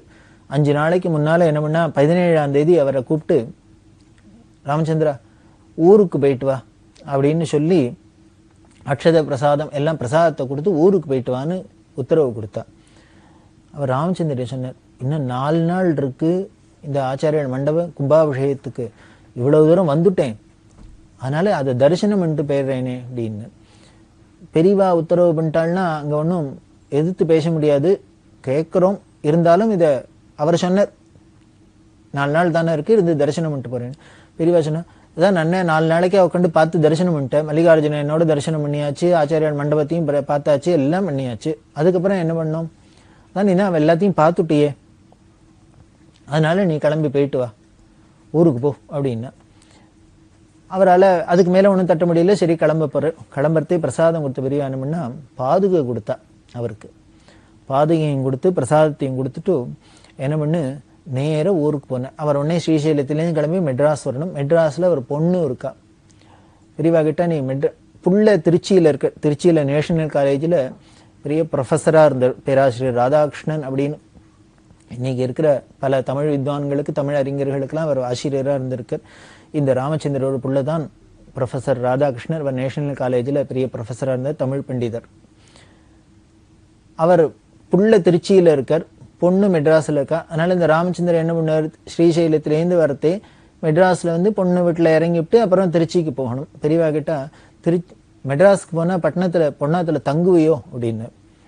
போகிறேன் என்னன்னு தெரியல அப்படின்னு. தங்க வேண்டாம், உடனே போய் குளிச்சு சாப்பிட்டு கிளம்பி உடனே திருச்சிக்கு போயிடு அப்படின்னு உத்தரவு பண்ணிட்டா. அதாவது பெரியவா என்ன பண்ணா, 4 நாளைக்கு கும்பாபிஷேகம் 4 நாள் முன்னால அவருக்கு பிரசாதம் கொடுத்து ராமச்சந்திரர் ஊருக்கு போகணும்னு சொன்னா, அப்படி ஊருக்கு போகணும்னு சொல்லி பிரசாதம் கொடுத்த பெரியவா என்ன பண்ணா, வழியில பொண்ணு வீட்டில் தங்கிடாத நிறைய நாள் உடனே கிளம்பி புள்ளையிட்ட போயிடு, திருச்சிக்கு போயிடு அப்படின்னு உத்தரவு. காரணம் என்ன புரியல, புரிய போறது இனிமேதான் தெரிய போறது. இப்படி உடனே கிளம்பி வந்தவர் நேர பொண்ணு வீட்டுக்கு வந்தார். குளிச்சு சாப்பிட்டுட்டு உடனே ஊருக்கு கிளம்புறேன் அப்படின்னா பொண்ணு சொன்னா, என்னப்பா வந்திருக்கேள், 2 நாள் இருந்துட்டு போகக்கூடாது. இல்லை பெரியவா உத்தரவு, தங்கிடாத நேர திருச்சிக்கு போயிடு, பிள்ளையாத்துக்கு போயிடுன்னு சொல்லிக்கா, அதனால அங்கே போறேன்னு. இவர் திருச்சிக்கு போனார், பிள்ளை வீட்டில் போனார். அங்கே 2 நாள் இருந்தார். 3ஆம் நாள் இவர் காலமாயிட்டார். அங்கே ஸ்ரீசைலத்தில் கும்பாபிஷேகம் நடக்க போகிறது, இங்கே திருச்சியில் இவர் காலமாயிட்டார். என்ன சொல்லுவேன், பெரியவாளை திருக்கால ஞானின்னு வெறுமனை சாதாரணமாக சொன்னா போருமா என்ன? ராமச்சந்திரருக்கு புரியல, கூட இருந்த வாழ்க்கெல்லாம் புரியல. பாவம் வயசானவர், மடத்தில் இத்தனை கைங்கரியம் பண்ணியிருக்கார், கஜான்ஜியா இருந்திருக்கார். அவர் வந்திருக்கார், இப்படி பெரிய கும்பாபிஷேக வைபவம் நடக்க போகிறது, அதில் அவர் வந்து கலந்துக்கிறது வந்திருக்கிற பெரியவா மெனக்கிட்டு எல்லாம் பார்த்துட்டு எல்லாம் பார்த்தாச்சு, நீ ஊருக்கு போகணும் பிரசாதம் கொடுத்து அனுப்பிச்சா நமக்கு லௌகீக ரீதியாக பார்த்தா நமக்கு என்னமோ தோன்றதோ இல்லையோ. ஆனால் பெரியவா எத்தனை காரியம் நடந்துட்டு இருக்கு, எல்லாத்துலையும் கவனத்தோட பண்ணிட்டு இருக்கிற பெரியவா ஒரு கஜான்ஜி ராமச்சந்திரையருக்கு இன்னும் 4 நாள் தான் ஆயுசு அப்படிங்கிறத எப்படி நோட் பண்றான்னு தெரியுது. அப்படி பண்றதுனால தான், திருக்கால ஞானியா இருக்கிறதுனால தான் உடனே பிரசாதத்தை குடிச்சு ஊருக்கு போக முடியுமா சொல்லி அந்த ஊரையும் பொண்ணு வீட்டில் இருக்காத நேர புள்ள வீட்டுக்கு போயிடு அப்படின்னு சொல்ற அப்படின்னு சாஸ்திரம் சொல்றது. காசியில பிராணம் போச்சுன்னா மோட்சம், அருணாச்சலம் அப்படின்னு அந்த ஸ்மரணையோடய அந்த போற காலத்துல அருணாச்சல ஸ்மரணை திருவண்ணாமலை ஸ்மரணம் வந்ததுன்னா மோட்சம். இல்ல அந்த சமயத்துல பார்த்து நடராஜாவை தரிசனம் பண்ணிட்டு சிதம்பரம் தரிசனத்தை பண்ணிட்டு அப்படியே பிராணம் விட்டோம்னா மோட்சம். இப்படி இதெல்லாம் கிடைச்சா மோட்சம், அப்படி இல்லைன்னா என்ன பண்ண முடியும்? அதுவா புத்திர சந்நிதோ அப்படிங்கிற, அப்படி இதெல்லாம் இல்லைன்னா பிள்ளையோட மடியில பிள்ளையோட உட்காந்துன்னு பிள்ளைக்கு சன்னதியில அவனுக்கு எய்த்தாப்புல பிராணனை வெட்டினா உனக்கு மோட்சம் அப்படின்னே சொல்றது சாஸ்திரம். இந்த சாஸ்திர வார்த்தைக்காக தான் போல இருக்கு பெரியவா பொண்ணு வீட்டுல தங்கிடாத நேர உடனே புள்ளையிட்ட போ அப்படின்னு உத்தரவு பண்ணியிருக்கா. அப்படின்னா எப்படி தெரியறது பாருங்க பெரியவாளோட அந்த திருக்கால ஞானி அவ சர்வேஸ்வரன் அப்படிங்கிறதுக்கு. இத்தனை காரியங்களுக்கு நடுப்பரியும் ராமச்சந்திரருக்கு இப்படி ஒண்ணு வந்துருக்குங்கிறது தெரியுது. அதுதான் பெரியவாள்கிட்ட. சரி, உடனே நமக்கு உங்களுக்கு சந்தேகம் வரலாம், பெரியவாளுக்கு தான் ராமச்சந்திரருக்கு ஏதோ யமன் வந்திருக்கான்னு இவர் பார்த்துட்டாரோ இல்லையோ ஞான திருஷ்டியில, இவருக்கு 4 நாள் தான் ஆயுசுன்னு தெரிஞ்சுட்டு தொல்லியோ, இவ தான் சர்வசக்தன் அப்படின்லாம் சொல்றாளு. அந்த யமனை வராத தடுத்திருக்கலாமே, போஸ்ட்போன் பண்ணிருக்கலாமே, அட்லீஸ்ட் ஏதானும் பண்ணிருக்கலாமே பெரியவா, ஏன் அப்படி பண்ணல அப்படின்னு நமக்கு ஒரு சந்தேகம் வரும். அப்படி பண்ணாதனாலதான் அவ ஈஸ்வரன். ஒரு பெரிய ஃபேக்டரி வச்சிருக்கிற ஒரு பெரிய முதலாளி இருக்கார் அப்படின்னா தனக்கு கீழே காரியத்தை நிர்வாகத்துக்காக பல மேனேஜர்ஸ் எல்லாம் வச்சுருக்கார். அப்படின்னா அந்த மேனேஜர்ஸ்க்கெல்லாம் இவர் என்ன பண்ணியிருக்கார், பவரை டெலிகேட் பண்ணியிருக்கார். அவளுக்குன்னு ஒரு காரியத்தை கொடுத்துருக்கார், நியமனம் பண்ணி கொடுத்துருக்கார். அப்படின்னா அந்தந்த காரியத்தை அவ பண்றதே இவர் குறுக்க ஒன்னுத்தையும் போய் தலையிடக்கூடாது. அவள்கிட்ட ஒரு சுதந்திரம் கொடுத்து அவளுக்கு பவரை டெலிகேட் பண்ணியாச்சுன்னா அவ தன்னோட பவர் படி என்னென்ன காரியம் பண்ணணுமோ எந்தெந்த வேலையில எப்படி அவளுக்கு தெரியும், எப்போ எது பண்ணணும், எப்போ எது சரி நல்லது தப்புன்னு. அந்த குவாலிஃபிகேஷன் இருக்கிறதுனால, அந்த தகுதி இருக்கிறதுனால தானே அவளை மேனேஜராகவே நியமனம் பண்றோம். அப்படி பண்ணி அவள்கிட்ட கொடுத்தாச்சுன்னா அவள்கிட்ட போய் நம்ம ஒவ்வொன்றுத்துலையும் இன்டர்ஃபியர் பண்ணக்கூடாது. ரொம்ப அத்தியாவசியமா ஏதானு இருந்தாவனா நாம போய் எங்க தலையிடலாமே வழிய, அப்படி இல்லைன்னா அதுல தலையிடக்கூடாது. அப்படியே விட்டுறாப்புலதான் ஈஸ்வரனா இருந்தா கூட என்ன பண்ணுவேன்னு அவளுக்கு கால நியதிப்படி பிராரப்தப்படி என்னென்ன நடக்கணும்னு தேவதைகள்லாம் நியமனம் பண்ணி அது நடந்துட்டு இருக்கோ அதுல போய் ஈஸ்வரன் தலையிட மாட்டார். அதை போலதான் இங்கேயும் பெரியவா என்ன பண்ணா, அந்த பிராரப்தத்துல என்ன டெஸ்டினி அப்படின்னு சொல்லக்கூடிய விதியில போய் கைய வைக்க மாட்டா, அதுல இன்டர்ஃபியர் பண்ண மாட்டா. ஞானிகள் நினைச்சா என்ன வேணா பண்ணலாம். அப்படி பண்ண முடியுமாங்கிறதுக்கும் நமக்கு புராணங்கள்ல இருந்து கிடைக்கிறது. என்னென்ன, ஒரு மார்க்கண்டேய சரித்திரம், ஒரு பகவத்பாதாள் சரித்திரம், இதெல்லாமே கிடைக்கிறது. அவளுக்கு எக்ஸ்டெண்ட் பண்ணி அவளை இருக்க வைக்கணும்னாலும் அவ இருக்க வைக்கலாம். இன்னும் பெரியவா வைபவத்திலேயே பார்க்க போறோம், பெரியவா மகாத்மியத்திலேயே மகிமையிலேயே பார்க்க போறோம். பல பேருக்கு இனிமே போயிடுத்து அப்படின்னு இருந்தவெல்லாம் வச்சிருக்கா, காப்பாத்திருக்கா. மடத்துல மயிலாப்பூர் சுவாமிகள் அப்படின்னு பத்மநாபர் ஐயர் அப்படின்னு அவருக்கு பேரு. அப்புறம் மயிலாப்பூர் சுவாமிகள் அப்படின்பா. அவர் எப்படி சுவாமிகளா ஆனார்னா, மயிலாப்பூர்ல என்ன இந்த பெரியவா சொன்ன இந்த பிடியரிசி எல்லாம் கலெக்ட் பண்ணிட்டார். வீடு வீடா போய் கலெக்ட் பண்ணிட்டு அங்கங்க பெரியவா சொன்ன இடத்துக்கெல்லாம் அதை விநியோகம் பண்றது எல்லாம் கைங்கரியம் பண்ணிட்டார். அப்படி இருந்தவர் என்ன பண்ணார், அப்புறம் மடத்திலேயே பெரியவாள்கிட்ட இருந்தார். எதனால இருந்தார் அப்படின்னா, இந்த பத்மநாபருக்கு திடீர்னு கன்னத்துல ஒரு பெரிய இந்த கேன்சர் மாதிரி கட்டி அது வந்துடுத்து. வந்தா ரொம்ப பெருசா போச்சு. டாக்டர்ஸ் எல்லாம் பார்த்துட்டு என்ன பண்ணா, இவருக்கு வாரக்கணக்கு நாள் கணக்கு சொன்னா. இவர் 1 வாரம் இருப்பார், 4 நாள் இருப்பார் அப்படின்லாம் சொல்லிகிட்டே வந்தா. இதை அவ குடும்பத்துல இருப்பா பெரியவாள்கிட்ட சொன்னா, அப்பாவுக்கு இது மாதிரி ஆயிடுத்து, டேட்டு சொல்லிட்டா இன்னைக்கு போயிடுவார் நாளைக்கு போயிடுவாங்கிற, இன்னும் 1 வாரம் தான் இருப்பார், 10 நாள் தான் இருப்பாங்கிற, 1 வாரம் தான் இருப்பாங்கிற, 4 நாள் தான் இருப்பாங்கிற அப்படின்னு. அப்படியா சொன்னா அப்படின்ட்டு, நீ அப்போ ஒண்ணு பண்ணு, அவருக்கு சன்னியாசம் கொடுத்துரு, ஏற்பாடு பண்ணு, சன்னியாசம் கொடுத்துரு சொல்லு அப்படின்னு. மடத்துலேருந்தே பெரியவா அனுப்பிச்சா சன்னியாசம் கொடுக்கணும் அப்படிங்கிறதுக்கு ஏற்பாடு பண்ணுறதுக்கு விஷயம் சொல்லி அனுப்பிச்சுட்டா. அவருக்கு தெரிஞ்சது சன்னியாசம் கொடுத்துடலாம் அப்படின்னா சன்னியாசமும் ஆபத் சன்னியாசம் கொடுக்கப்பட்டது. ஆனா 1 வாரம் ஆச்சு, 4 நாள் ஆச்சு, டாக்டர் சொன்ன கெடு எல்லாம் தாண்டி எடுத்து இவருக்கு இம்ப்ரூவ் ஆயிடுத்து, ஹெல்த் உடம்பு குணமாக ஆரம்பிச்சிடுத்து. பார்த்தா டாக்டர்ஸ் எல்லாம் ஆச்சரியமா இருந்தது, என்னமோ இப்படி பேட போறாரு அப்படின்னா இவருக்கு சன்னியாசம் கொடுத்தோன்னே உடம்பு திரும்பி சௌக்கியமாக ஆரம்பிச்சு கொடுத்து ஒரு வழியா குணமாயிட்டார். இப்ப சன்னியாசமா ஆயிட்டு வீட்டுக்கு அழிச்சுன்னு போக முடியாது. அதனால என்ன பண்ணா, பெரியவா நேரம் மடத்துக்கு அழிச்சுன்னு வந்துருட்டா. நேரம் மடத்துக்கு வந்தார். அதுக்கப்புறம் மடத்துல சுவாமிகளா இருந்து பல வருஷங்கள் இருந்து அப்புறம் சித்தியான அப்படின்னா இதுல தெரியுது. இந்த மயிலாப்பூர் சுவாமிகள் கேஸ்ல 1 வாரம் போயிடுவார், 10 நாள் போயிடுவார் அப்படிங்கிறத எக்ஸ்டெண்ட் பண்ணி வருஷக்கணக்கா இருக்கிறாப்புலையும் வைக்க முடிஞ்சது. அதுக்கு ஒரு சன்னியாசத்தை அனுகிரகம் பண்ணினா. இங்க பார்த்தா மேலூர் இந்த கஜான்ஜி ராமச்சந்திரையருக்கு 4 நாள் தான் இருக்குன்னு தெரிஞ்சுன்னு நீ போய் உன்னோட சன்னதியில போய் உனக்கு நல்ல கதி அடையட்டும் அப்படின்னு பிரசாதத்தையும் கொடுத்து அனுப்பிச்சிருக்க. அப்படின்னா 2ஐயும் பண்ண முடியும், அதுவும் பண்ண முடியும், இதுவும் பண்ண முடியும். ஆனா யாருக்கு எப்போ என்ன பண்ணுவாங்கிறது நமக்கு தெரியாது. அந்த அவளோட பிராரப்தத்தை பொறுத்தது, அவளோட புண்ணிய பலனை பொறுத்தது தான் அமையும். அப்படி இந்த ஸ்ரீசைலத்தில் இருக்கிறதே தான் இந்த கஜான்ஜி ராமச்சந்திரையருக்கு அவருக்கு காலம் நெருங்கின்னு இருக்கு அப்படின்னு தெரிஞ்சுன்னு பெரியவா உடனேயே பிரசாதத்தை கொடுத்து வீட்டுக்கு போய் அவர் காலமானார் அப்படிங்கிறது தெரியுது. இந்த ஸ்ரீசைலத்தில் பெரியவா இருக்கிறதே ஜிஆர் நடராஜையர் அப்படின்னு சென்னையில் ஒரு பெரிய பக்தர், கோவிந்தபுரத்தை சேர்ந்தவா. இந்த ஜிஆர் நடராஜையர் தன்னோட நண்பரோட ஸ்ரீசைலத்தில் தரிசனத்துக்கு போயிருந்தார். பெரியவாள்லாம் இருந்து தரிசனம் பண்ணிட்டா அவ திரும்பி ஊருக்கு கிளம்பி வரணும். அவள் ஒரு காரில் வரா இருக்கா. பெரியவாள்கிட்ட ஒரு நாளைக்கு சாயந்தரம் உத்தரவு வாங்கிட்டா நாங்கள் ஊருக்கு போயிட்டு வரணும். பெரியவா போயிட்டு வா அப்படின்னா பிரசாதத்தை கொடுத்தாச்சு. இவ சந்தியாவந்தெல்லாம் மட்டும் அஸ்தமிச்சப்பறம் இருட்டு கிளம்பி வரா. இப்படி வரத்தே ரொம்ப மலைப்பாதையாக இருக்கும், ரொம்ப ஏற்ற இறக்கங்களோட இருக்கும், வனாந்திரமாக இருக்கும். இப்போ போனால் கூட ரொம்ப காடு மாதிரி தான் இருக்குது. அப்படின்னா 60s எப்படி இருக்கும் அப்படின்னு நம்ம கற்பனை பண்ணிக்கலாம். ரொம்ப அப்படி இருந்த இடம். வந்துன்னு இருக்கிறதே இருட்டில் திடீர்னு வண்டி நின்று கொடுத்தோம், பிரேக் டவுன் ஆயிடுது. என்னன்னு பார்த்தா அந்த ஃபேன் பெல்ட்டு அறுந்து போயிடுது. நடராஜருக்கு என்ன பண்ணுறதுன்னு தெரியல. இந்த இனிமேல் புதுசாக ஃபேன் பெல்ட் வாங்கி தான் அதை போட்டு தான் வண்டியை எடுக்க முடியும். இவருக்கும் அவசரமாக ஊருக்கும் வரணும். வழியில் நடுப்புற நின்று கொடுத்து என்ன பண்ணுறதுன்னு தெரியல. இருட்டாவோ இருக்குது, ராத்திரி ஆகிடுத்து. அங்கே துஷ்ட மிருகங்கள்லாம், புலி சிங்கம் இல்லைன்னா துஷ்ட மிருகங்கள்லாம் ரொம்ப சகஜமாக நடமாடுற இடம். ராவேளையில் இவ பத்திரமாவும் இருந்தானும். என்ன பண்ணுறதுன்னு தெரியல. உடனே பார்த்தா பக்கத்தில் ஏதாவது ஒதுங்கிறதுக்கு இடம் இருந்தால் பார்ப்போம், நைட்டு அங்கே ஸ்டே பண்ணிப்போம். பொழுது விடிஞ்சோன்னு வெளிச்சம் வந்தோடனே ஊருக்குள்ளே எங்கேயானும் போய் நாம் ஃபேன் பெல்ட்டை வாங்கிட்டு வந்து மாற்றிட்டு ஊருக்கு போகலாம், கண்டினியூ பண்ணலாம் அப்படின்னு நினச்சிட்டு போகிறா. பக்கத்தில் கொஞ்சம் தூரத்தில் ஒரு பெட்ரோல் பங்க் இருந்தது. அந்த பெட்ரோல் பங்கில் போய் சொல்லிட்டு இருந்தா, ராத்திரி இங்கே இருக்கும், காடு வனாந்திரமாக இருக்குது, இங்கே இருக்கும் பாதுகாப்பாக, பொழுது விடிஞ்சோன்னு நாங்கள் போகிறோம் அப்படின்னா அவளும் சரி அப்படின்னா. இவாளும் உட்காந்துன்னு இருக்கா. இப்படி உட்காந்துன்னு இருக்கிறது கூட இந்த நண்பருக்கு ஒரு சந்தேகம்.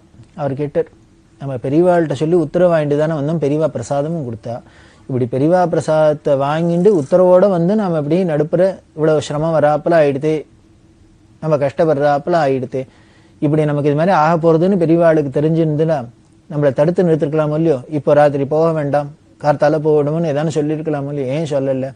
இப்படி சொல்லாத விட்டுட்டாளே, பெரியவா பிரசாதம் கொடுத்தும் உத்தரவு வாங்கிட்டு வந்தும் இப்படி நடுப்புற நாம கஷ்டப்படுறாப்புல ஆயிடுச்சு அப்படின்னு அவர் தாப்பமாக பேசினது. நடராஜர் எல்லாம் ஒன்றும் சொல்லலை. அது பெரியவா எதுக்கு பண்ணுறா என்னங்கிறது அதை உணர்ந்தவாளுக்கு தெரியும். அவர் விஷாதம் இருந்தார். அப்படி இருக்கிறதே இந்த பெட்ரோல் பங்கில் கார் போடுறதுக்கு இன்னொருத்தர் வந்தா. ஒரு கார் வந்து நின்றுது. அந்த காரில் இருந்தவர் இறங்கி போய் பெட்ரோல்லாம் போடுறார். பெட்ரோலை போட்டுன்னு அவர் பாட்டுக்கு பணத்தை கொடுத்துட்டு போகலாம். ஆனால் அவர் என்ன பண்ணினார், இந்த நடராஜரை வாழ்கிட்ட வந்து பேச்சு கொடுத்தார். நீங்கள் யார், எங்கே இப்படி உட்காந்துருக்கேள், ஏன்னா ஒன்றும் அதிகமாக கூட்டம் இல்லாத ஜனசந்தடி இல்லாத இடத்துல யாரான்னு இருந்தாக்க நம்மளே அறியாத பேசுவோம். கேட்டால் நடராஜர் தன்னோட விஷயத்தை சொன்னேன், நான் இங்கே போய் ஸ்ரீசைலத்துக்கு போய்ட்டுறோம், பெரியவாளை தரிசனம் பண்ணிட்டு வரோம், வர வழியில் எங்கள் வண்டி ரிப்பேர் ஆகிடுத்து, அதனால் கண்டினியூ பண்ண முடியல ட்ராவலை, இங்கே உட்காந்துட்டு இருக்கோம், பொழுது ஓடிட்டுன்னு காத்துட்டு இருக்கோம். அவர்கிட்ட என்ன உங்கள் வண்டியில் ப்ராப்ளம் அப்படின்னு. வேற ஒன்றும் பெருசாக ஒன்றும் இல்லை, ஃபேன் பெல்ட் அறுந்து எடுத்து அதனால என்னால் கண்டினியூ பண்ண முடியல, கடைக்கு போய் தான் ஃபேன் பெல்ட் வாங்கணும். உடனே வந்தவர் அவர் சிரிச்சுட்டே சொன்னேன், கவலைப்படாதீங்கோ, ஈஸ்வர அனுகிரகம், நான் எங்கே போனாலும் வெளியில் பொறுத்தே சில விஷயங்கள்லாம் ஸ்பேர் பார்ட்ஸ் எடுத்துன்னு போவேன் கையோட. இது மாதிரி எதானே எமர்ஜென்சி ஆகிடுச்சுன்னா இருக்கட்டும்ங்கிறதுக்காக தற்காப்புக்கு அப்படி எடுத்துன்னு வந்தாலே என்னோட ஃபேன் பெல்ட் இருக்குது ஸ்பேர், அதை உங்களுக்கு கொடுக்குறேன், நீங்கள் போட்டுங்கோ, நீங்கள் ஊருக்கு போகலாம், கண்டினியூ பண்ணலாம் அப்படின்னு.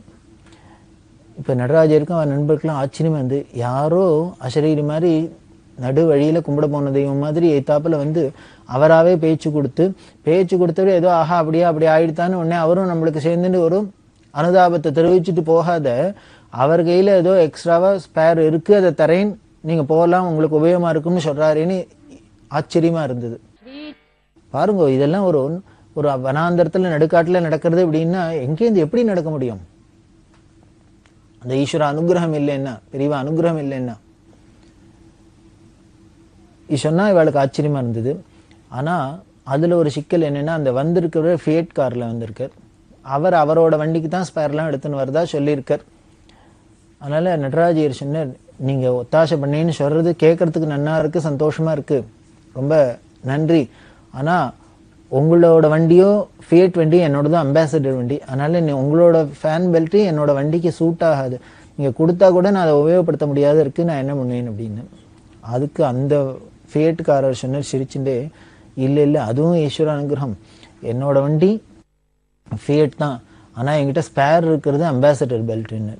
இவளுக்கு ஷாக்கா இருந்தது, என்ன அது ஃபியட் வண்டிக்காரர் ரொம்ப இவ்வளவு ஜாகிரதையா இருக்கிற ஸ்பேரை தூக்கின்னு வருவேங்கிறவர் எப்படி அவர்கிட்ட மட்டும் அம்பாசிடர் வந்து எப்படின்னா அவர் கதையை சொன்னார்.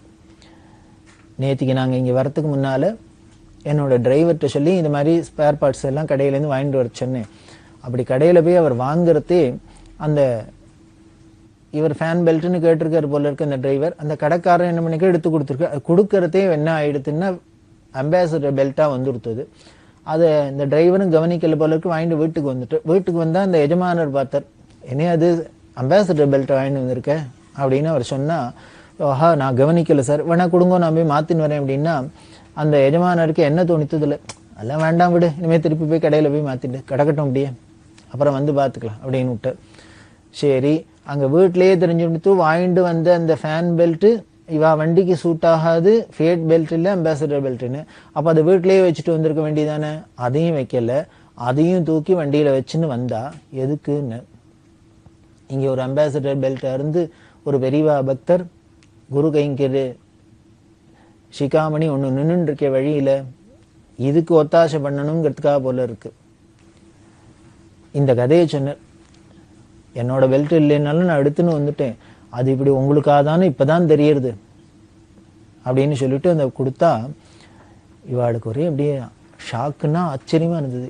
நேத்திக்கு முத நாளே போய் கடைக்காரங்கையில உட்காந்துட்டு ஃபேன் பெல்ட் மாத்தி வச்சுட்டாளே, இவாளுக்கு இன்னைக்கு ஃபேன் பெல்ட் அருந்து இடர் வட போறதுங்கிறதுனால தான் முந்திண்டு முன்னாலேயே ஃபேன் பெல்ட்டை அங்கேயே அனுகிரகம் பண்ணியாச்சு. அனுகிரகம் பண்ணினது கடைக்காரங்கையில உட்காந்து மாத்தினத்தோட இல்ல, அவர் வண்டியிலையும் தூக்கி போட்டுன்னு எடுத்துன்னு வராப்பிலையும் பண்ணிட்டு இருக்கா, அவ இதோ வந்துட்டே இருக்கா அப்படிங்கிறதுனாலதான் பெரியவா என்ன பண்ணினான்னு பிரசாதத்தை கொடுத்து போயிட்டு ஆட்சி மாதிரி. இதான் மகான்களோட வாக்கு, அவ பிரசாத விசேஷம். அங்க போய் நாம இடத்துக்கு போய் பெரியவா கையால ஒரு பிரசாதத்தை கொடுக்கறா அப்படின்னா அவ அனுகிரகம் பண்ணிட்டான்னா அந்த கடாட்சம் பட்டுருத்துன்னா அதுக்கப்புறம் எந்த ஒரு இடைஞ்சலா இருந்தாலும் நமக்கு இடைஞ்சல் வரலாம், வந்தா கூட அது இப்படிதான் மலை போல வருது. இப்படி பிரசாத விசேஷம், அவளோட அனுகிரக விசேஷம், கடாட்ச விசேஷம். அப்படி இந்த நடராஜருக்கு நடந்தது.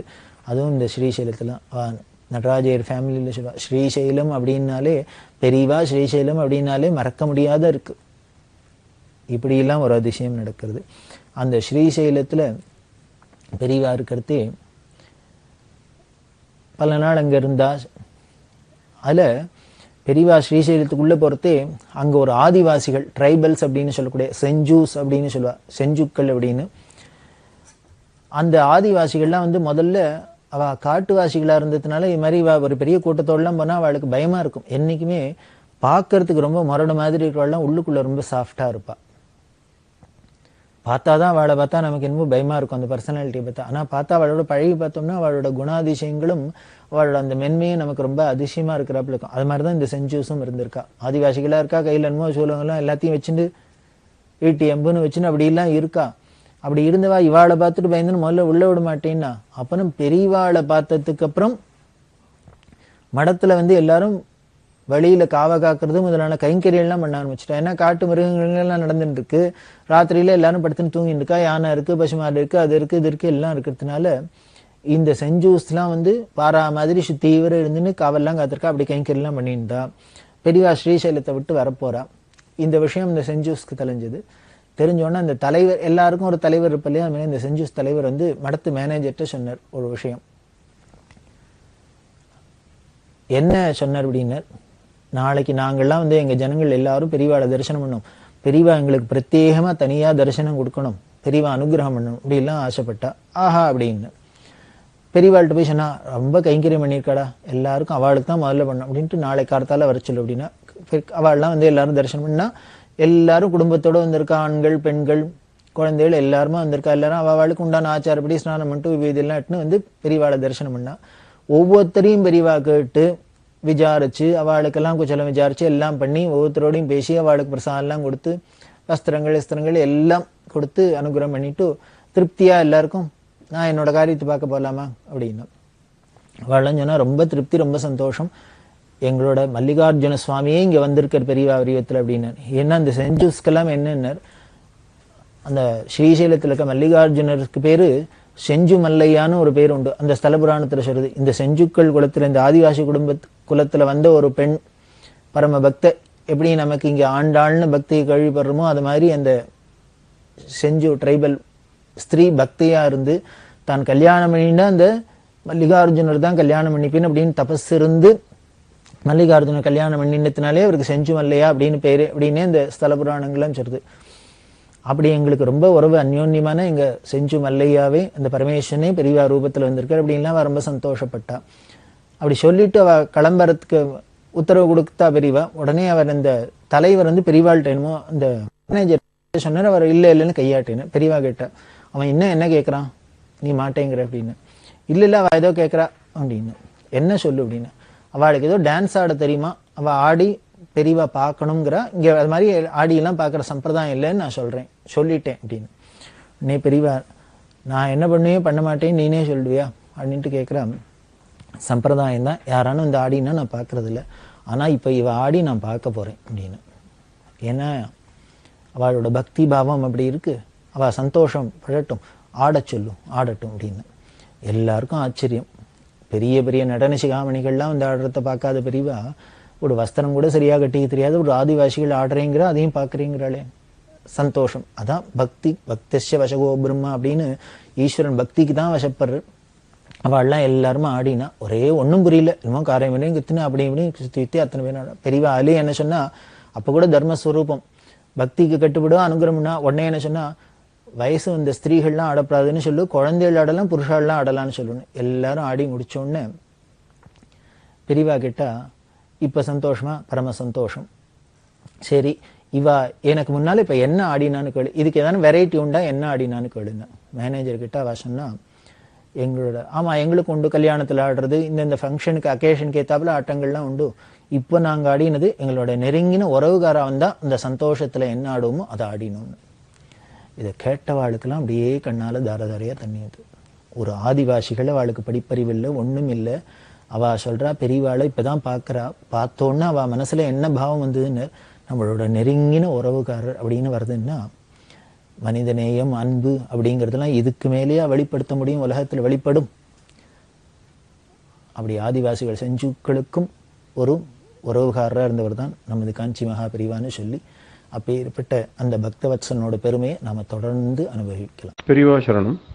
இந்நிகழ்ச்சியின் அடுத்த பகுதி நாளை மாலை இதே நேரத்தில் ஒளிபரப்பாகும். பெரியவா சரணம். பெரியவா சரணம். அடுத்த நிகழ்ச்சி திருவாசக இன்னிசை. வழங்குபவர் ஸ்ரீ சத்குருநாத தேசிகர் அவர்கள். பெரியவா சரணம். திருச்சிற்றம்பலம். அறிவுறுத்தல். நாடகத்தால் உன் அடியார் போல் நடித்து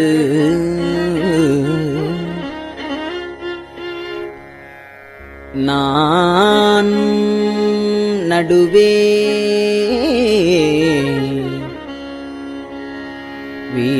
வீடகத்தே புகுந்திடுவான்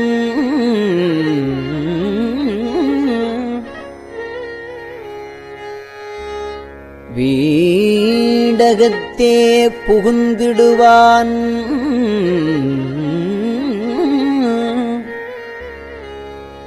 மிகப் பெரிதும் விரைகின்றேன்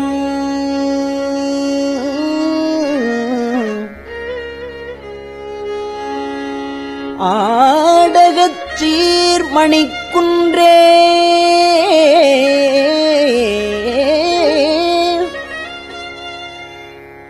இடையரா அன்பு உனக்கு ஆடகச் சீரு மணிக்குன்றே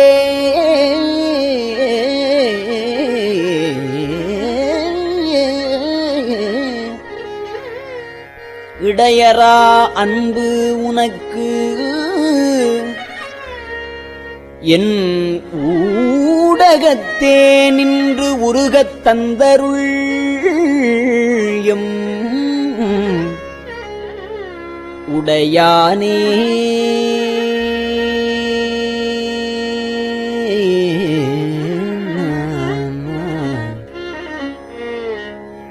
யானேதும் பிறப்பு அஞ்சேன் இறப்பதனுக்கு என் கடவேன்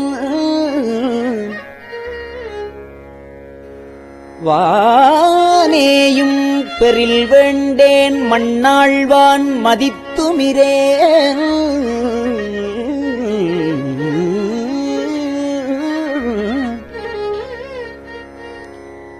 தேனேயும் மலர்கொன்றைச் சிவனே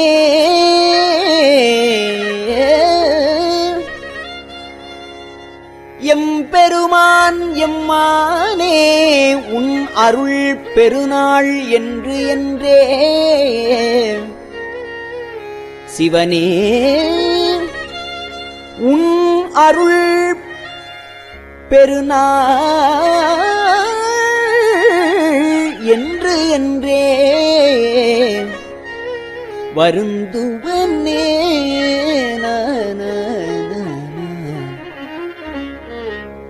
வருந்துவன் நின் மலர்பாதம் அவை காண்பான் நாயடியேன் இருந்து நலமலர்ப்புனையேன் ஏத்தேன் நாத்தழும்பேரப் பொருந்திய பொற்றிலை குனித்தாய்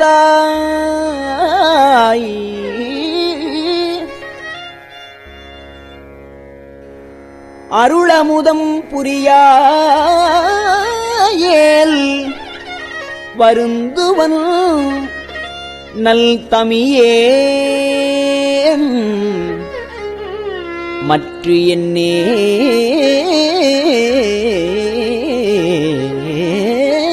நான் ஆமாரே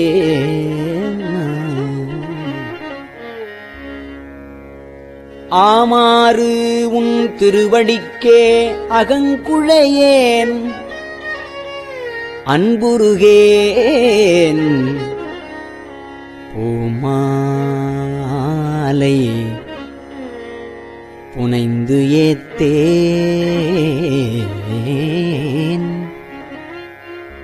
புகழ்ந்து உரையேன் புத்தேளிர் கோமான் நின் திருக்கோயில் தூகேன் மெழுகேன் கூத்தாடேன்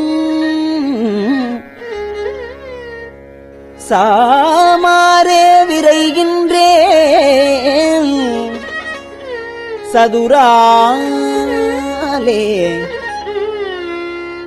சார்வானே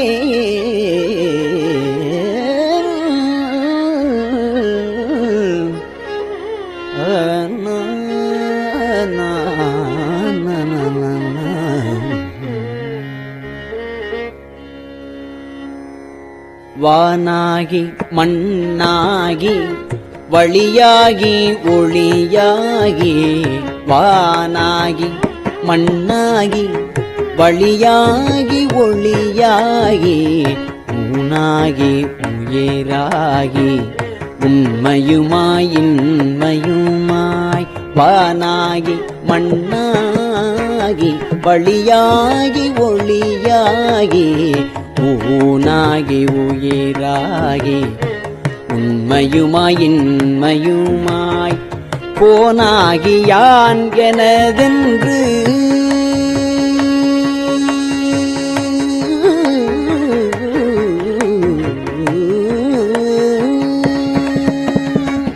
போனாகி யான் எனதென்று அவரவரை கூத்தாட்டுவானாகி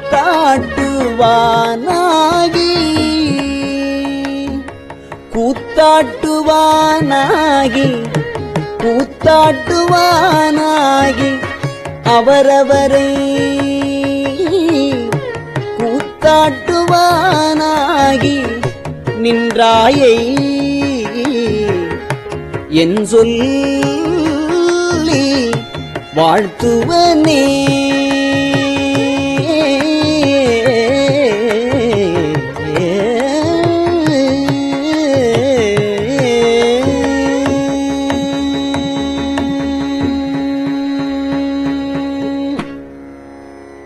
வாழ்த்துவதும் வானவர்கள் தாம் வாழ்வான் மனநின்பால் தாழ்த்துவதும் தாம் உயர்ந்து தம்மை எல்லாம் தொழ வேண்டி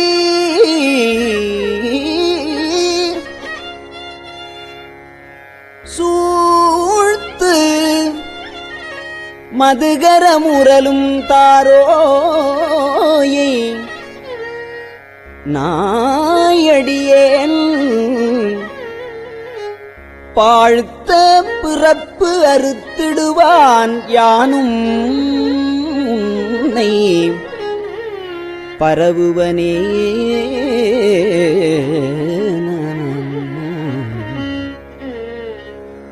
பரவுவார் இம்மையோர்கள் பாடுவன நால் வேதம். பரவுவார் இம்மையோர்கள் பாடுவன நால் வேதம். குரவுவார் குழல் மடவாள் கூருடையாள் ஒரு பாகம். பரவுவார் இம்மையோர்கள் பாடுவன நால் வேதம். குரவுவார் குழல் மடவாள் கூருடையாள் ஒரு பாகம். விரவுவார் மெய்யன்பின்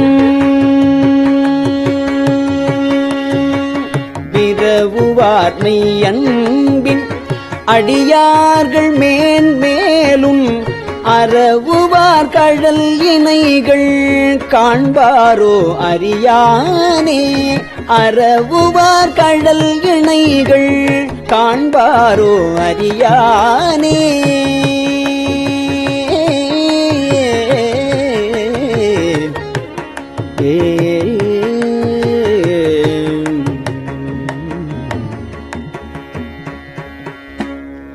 அறியானே யாவர்க்கும் அறியானே. யாவர்க்கும் அம்பரவா அம்பலத்து எம் பெரியானே. சிறியேனை ஆட்கொண்ட பெய்கழற்கு விரையார்ந்த மலரு தூவேன். ஆட்கொண்ட பெய்கழற்கு விரையார்ந்த மலர் தூவேன். ஆட்கொண்ட பெய்கழற்கு விரையார்ந்த மலர் தூவே.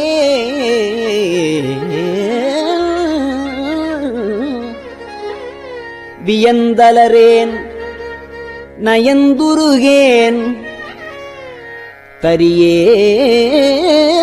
நான் ஆமாறு என் சாவேன் நான் சாவேனே.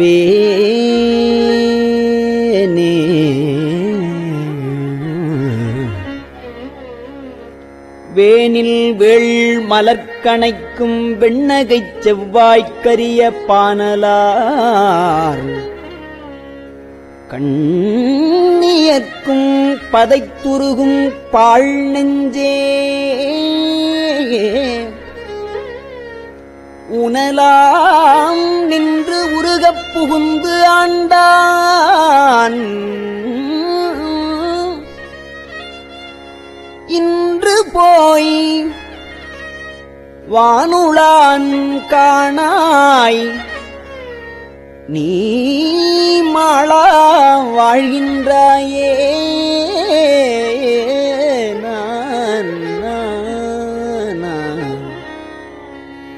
வாழ்கின்றாய் வாழாத நெஞ்சமே. வாழ்கின்றாய் வாழாத நெஞ்சமே.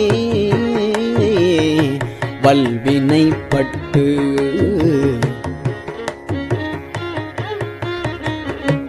வாழ்கின்றாய் வாழாத நெஞ்சமே வல்வினைப்பட்டு ஆழ்கின்றாய் ஆழாமல் காப்பானையே தாதே. ஆழ்கின்றாய் ஆழாமற் காப்பானை ஏத்தாதே.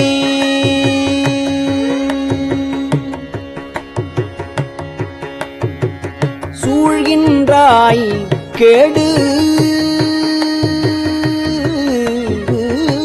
சூழ்கின்றாய் கேடு உனக்கு சொல்கின்றேன் பல்காலும். சூழ்கின்றாய் கேடுனக்கு சொல்கின்றேன் பல்காலும். வீழ்கின்றாய் நீ பல்காலும் வீழ்கின்றாய் நீ. அவலக்கடலாய வெள்ளத்தே வீழ்கின்றாய் நீ.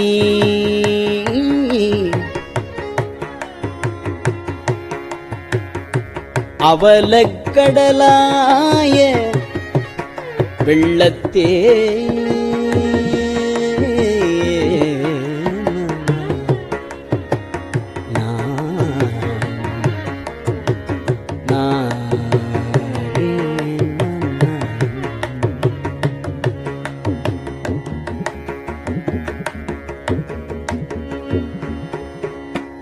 திருச்சிற்றம்பலம்.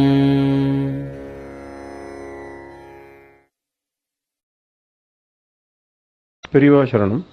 இந்நிகழ்ச்சியின் அடுத்த பகுதி நாளை மாலை இதே நேரத்தில் ஒளிபரப்பாகும். பெரியவா சரணம். பெரியவா சரணம்.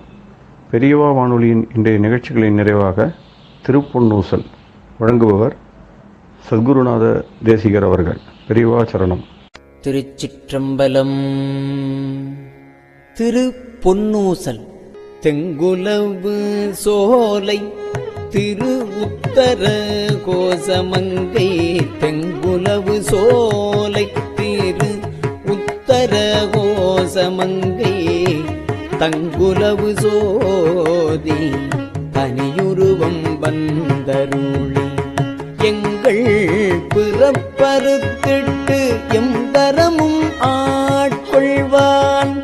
பங்குலவு கோதையும் தானும் பணி கொண்ட கொங்குலவு கொன்றை சடையான் குணம் பரவி. பொங்குலவு பூன்முலையீர் பொன்னூசலாடாமோ. பொங்குலவு கொன்றை சடையான் குணம் பரவி. பொங்குலவு பூன்முலையீர் பொன்னூசலாடாமோ. பொங்குலவு பூன்முலையீர் பொன்னூசல் ஆடாமோ.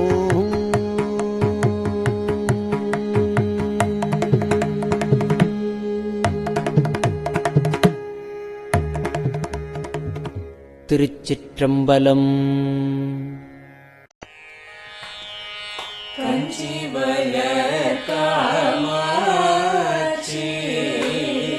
தங்குழந்தாய் சங்கரரே. கஞ்சி வளர் காமாட்சி தங்குழந்தாய் சங்கரரே. குரு சந்திரசேகரரே.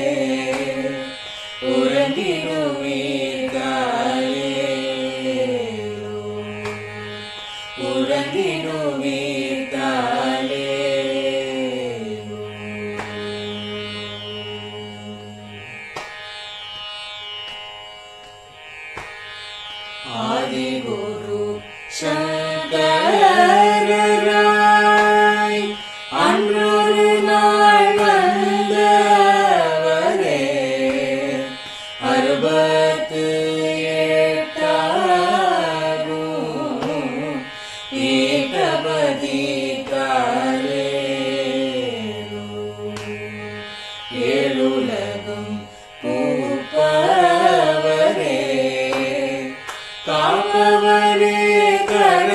கடப்பவரே எல்லோர்க்கும் அருள்பவரே உறங்கிடுவீர்காலே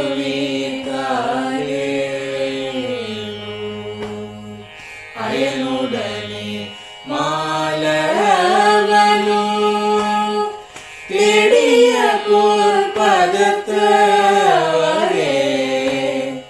அருமறைகள் சாற்றும் உயர் மலர்பதமே காலே முக்தி நிலை எய்திடவே சக்தி தரும் சத்குருவே முக்தி நிலை எய்திடவே சக்தி தரும் சத்குருவே நித்தமெங்கள் நாவீசையில் நித்திரை கொள்தாளே நித்தமெங்கள் நாவீசையில் நித்திரை கொள்தாளே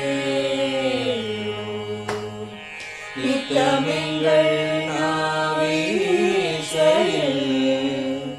நித்திரை கொள்தாளே.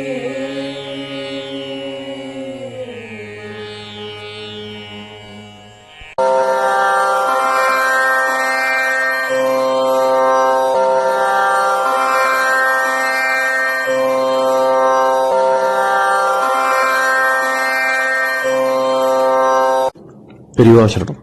பெரியவா வானொலியின் மாலை நிகழ்ச்சிகள் இத்துடன் நிறைவடைகின்றன. எமது அடுத்த ஒளிபரப்பு நாளை காலை இந்திய நேரப்படி 6 மணிக்கு துவங்கும். பெரியவா சரணம்.